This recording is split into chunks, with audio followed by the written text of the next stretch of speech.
नेताओं के वादों में कितना दम होता है ये सभी जानते हैं, लेकिन झूठे वादे करने वालों पर झांसी में बुंदेलखंड निर्माण मोर्चा के कार्यकर्ताओं ने मोर्चा खोल दिया है। बड़ी बात यह है कि उन्होंने केंद्रीय मंत्री पर बुंदेलखंड वासियों से झूठा वादा करने पर एफआईआर दर्ज कराने की मांग की है।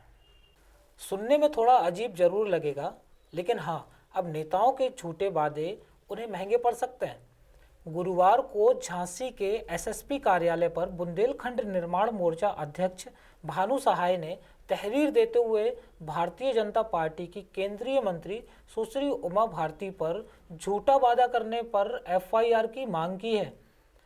दरअसल 3 साल पहले लोकसभा चुनाव के दौरान जब उमा भारती झांसी ललितपुर लोकसभा सीट के लिए चुनाव लड़ रही थी, उस समय उन्होंने अपनी सभाओं में बार बार बुंदेलखंड राज्य निर्माण की बात कही थी।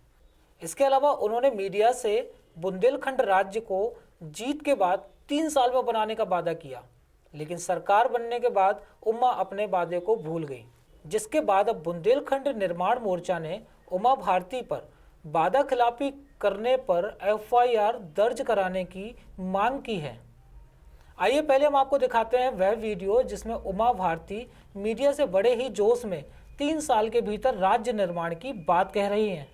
मैं बाबा साहब को एक प्रॉमिस करती हूँ कि बुंदेलखंड में सबसे बड़ी संख्या दलित वर्गों की है और नरेंद्र मोदी के प्रधानमंत्री बनने पर मैं 3 साल के अंदर बुंदेलखंड राज्य बनवा करके यहाँ के दलित और गरीब वर्गों को गिफ्ट दूंगी, ताकि यहाँ के दलित वर्गों को मजदूरी करने के लिए दिल्ली ना जाना पड़े। बुंदेलखंड का बहुत बड़ी संख्या में दलित वर्ग है जो मजदूरी करने के लिए दिल्ली जाता है। पृथक बुंदेलखंड राज्य मिलेगा तो वो दलित वर्ग यहाँ पर रहेंगे, सुखी जिंदगी जिएंगे। ये बाबा साहब अम्बेडकर की जयंती का सबसे बड़ा उपहार। मैसेज हम ये देना चाहते हैं कि मैं आज ये बोल के जा रही हूँ कि बुंदेलखंड राज्य का निर्माण 3 साल के अंदर होगा और जो नारा लगा और इस बुंदेलखंड राज्य में हम राम राज लाएंगे। भगवान राम राजा सरकार जो है वो इस बुंदेलखंड राज्य के राजा होंगे और आज की तारीख से तीसरा साल खत्म होते होते बुंदेलखंड राज्य का निर्माण होगा। जी हाँ, बिल्कुल सही बात है कि उमा भारती ने बुंदेलखंड की जनता से राज्य निर्माण की बात कही और जनता ने न सिर्फ केंद्र में बल्कि प्रदेश में भी पूर्ण बहुमत की सरकार बना दी।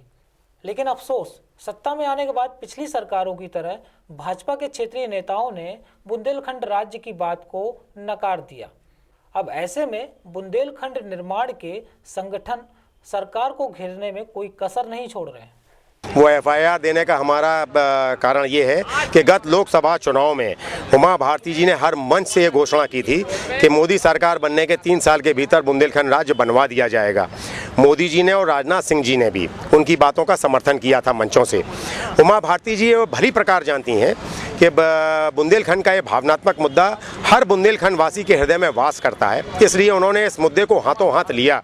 तो 14 अप्रैल को उन्होंने अम्बेडकर जी से ये प्रॉमिस किया कि अम्बेडकर जी को ये हमारा प्रॉमिस है कि बुंदेलखंड में सबसे ज़्यादा दलित है, दलित को रोजगार की तलाश में कहीं बाहर ना जाना पड़े, इसलिए मोदी सरकार बनने के 3 साल के भीतर हम बुंदेलखंड राज्य बनवा कर दलितों को ये गिफ्ट देंगे। उन्होंने वो पूरे कार्य किए जो छलपूर्वक उन्होंने उनको प्रभावित करके वोट लेने के लिए वो कर सकती थी कि 3 साल 8 महीने हो गए हैं और अभी तक केंद्र सरकार में बुंदेलखंड राज्य निर्माण के पक्ष में सुगबुगाहट तक प्रारंभ नहीं हुई है।